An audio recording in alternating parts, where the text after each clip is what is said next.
Esta semana os he preguntado en redes sociales qué tema queríais que hablara en el siguiente vídeo. Y aquí está. Por máxima votación queríais que hablara sobre todo de quemadores de grasa. Me habéis preguntado sobre la L-carnitina, si la cafeína tiene efecto, sobre la sinefrina, el té verde. Han habido un montón de respuestas acerca de esto. Entonces, obviamente, pues haciéndoos caso, voy a hablar de quemadores de grasa. Al final del vídeo os voy a dar mi opinión personal sobre la utilización de quemadores de grasa con este objetivo de perder grasa y sobre todo perder peso, ¿vale? Primero que nada, en primer lugar, debes de saber que para que se produzca una pérdida de peso y pérdida de grasa se tiene que provocar un déficit calórico. Sin esta cuestión no se va a producir una quema o bajada de porcentaje de grasa. Ya puedes tomar todos los suplementos que quieras o puedes hacer lo que sea, que si no provocas un déficit calórico, ya sea bajando ingesta o aumentando la actividad diaria, no se va a producir este efecto que buscas ni este objetivo. Bien, dicho esto, voy a hablar de los diferentes sustancias que consideramos quemadores de grasa o que pueden tener alguna evidencia al respecto. Y al final te diré mi conclusión y mi opinión personal sobre la utilización o la función de este tipo de sustancias. La primera de ellas es la cafeína. La cafeína es una sustancia muy fácil de utilizar. Su dosis para tener un efecto en el rendimiento deportivo o la quema de grasa es entre 3 y 6 miligramos al día. Va a depender de cada persona ajustar una cantidad o no, o si la puedes utilizar o no, dependiendo de qué efecto provoca en tu cuerpo. Pero voy al grano. ¿Cómo actúa la cafeína en la pérdida de grasa? Pues actúa por dos vías. Una es que eleva la adrenalina y esto produce una producción de AMPC o inhibe la acción de la fosfodiesterasa, que activa en mayor medida la HSL, principal lipasa quemagrasas. Por eso consideramos que la cafeína es un quemador de grasa. Pero ya te aviso, no es la panacea. Y lo primero, provocar un déficit calórico, ¿vale? El segundo compuesto es la sinefrina. ¿Qué ocurre con la sinefrina? La sinefrina, el principal compuesto activo de la cáscara de naranja amarga, es esto, ¿vale? Y es muy utilizado en medicina tradicional china. El mecanismo de actuación es similar a la efedrina, pero con una acción más selectiva, ¿vale? Mientras que la efedrina estimula varios receptores alfa y beta, en la sinefrina lo que estimula únicamente son los receptores beta, encargados de la movilización de grasa, evitando así los riesgos típicos de la efedrina, como es la taquicardia, la hipertensión, etc. Se considera, por lo tanto, mucho más segura que la efedrina y es segura su utilización. La dosis es entre 10 y 20 miligramos, 2 veces al día, ¿vale? En rendimiento físico puede ser utilizado, ¿vale? Pero no es la panacea. Y en quemador de grasa o pérdida de grasa se ha visto algún efecto positivo. Pero lo dicho, no es la panacea y yo tampoco es un suplemento que súper recomendaría. La tercera sustancia es el té verde. De esta sustancia se ha hablado mucho como quemador de grasa, pero realmente, además de aportar cafeína, que ya he hablado de ella, y que esta cafeína aporta ya una quema de grasa, contiene catequinas, con múltiples propiedades, ayudando a controlar el peso por diferentes mecanismos, ¿vale? ¿Qué es lo que ocurre? Pues al fin y al cabo, los estudios de té verde son inconsistentes, ¿vale? Entonces, probablemente por aportar cantidad insuficiente de catequinas. Por lo tanto, una taza o una infusión de té verde no es la panacea ni va a provocar esa pérdida de grasa o esa pérdida de peso.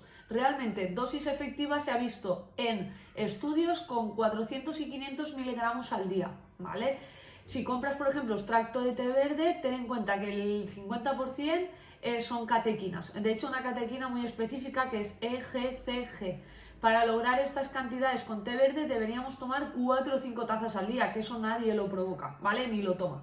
Entonces, lo óptimo para tener el objetivo de perder este porcentaje de grasa o esa cantidad de grasa sería tomarla en ayunas y esa cantidad, ¿vale? Pero bueno, aunque a la hora de perder grasa los extractos son más efectivos, no olvidemos que el té verde es mucho más que unas catequinas y que aporta otras sustancias como el aporte de L-teanina y este aminoácido relaja el sistema nervioso, contrarrestando los efectos de la cafeína sin interferir en la atención.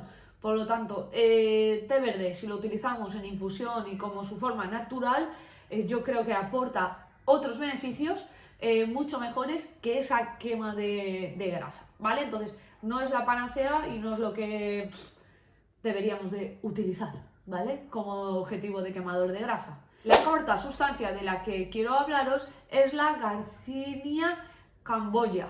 Nunca la digo bien, pero bueno, aquí estoy explicándoos la Garcinia camboya. Es una pequeña fruta que tiene una forma muy similar a la calabaza, ¿vale? Y lo que hace es inhibir la enzima ácido hidroxicítrico, que tampoco lo digo bien nunca, se dificulta la producción de ácidos grasos a partir de carbohidratos, así favoreciendo pues, al fin y al cabo la acumulación del glucógeno. Esto podría reducir el apetito y limita la ingesta calórica, ¿vale? ¿Qué hace? Pues inhibir este apetito y por eso tú ingieres menos calorías, ¿vale? Entonces podría ser algo interesante, sobre todo en rendimiento deportivo, ya que reduce el consumo de glucógeno y eleva la oxidación de grasa, ¿vale? Lo único que algunos estudios alertan de posible toxicidad en altas dosis y dado que las pérdidas de peso registradas son limitadas, yo no lo considero una buena opción y puede ser al fin y al cabo una sustancia muy cara y que no compensa su utilización, ¿vale? Entonces, otra sustancia totalmente descartada para la quema de grasa. La quinta sustancia y también muy conocida es la L-carnitina. La L-carnitina es un transportador de la grasa, ¿vale? Esto no quiere decir que vayamos a utilizarla. Puede ser que tú consumas L-carnitina antes de un entrenamiento, que es lo más típico que la utilicemos de esta manera, y lo que va a provocar es un mayor transporte de la grasa. Pero puede ser que si esa grasa no la utilizas, la acumulas en otra zona, ¿vale?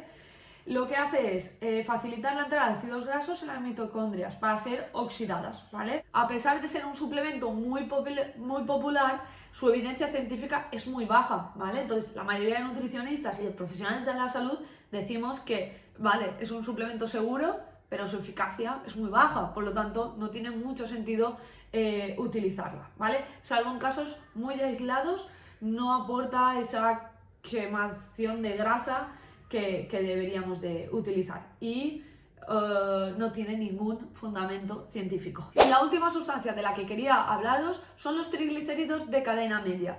¿Qué es lo que ocurre con ellos? Que son un tipo especial de grasa que se procesa rápidamente. Pasan directamente del intestino al hígado, sin necesidad de cruzar el sistema linfático. En condiciones de bajo glucógeno hepático, los triglicéridos de cadena media elevan fácilmente la producción de cuerpos cetónicos. Esto que produce una bajada del apetito, sobre todo, y eleva el gasto energético. Por lo tanto, suelen ser utilizados en dietas cetogénicas. No esperes grandes resultados ni resultados sorprendentes con la utilización de estos, pero bueno, puede ser una buena opción en dieta ceto, ¿vale?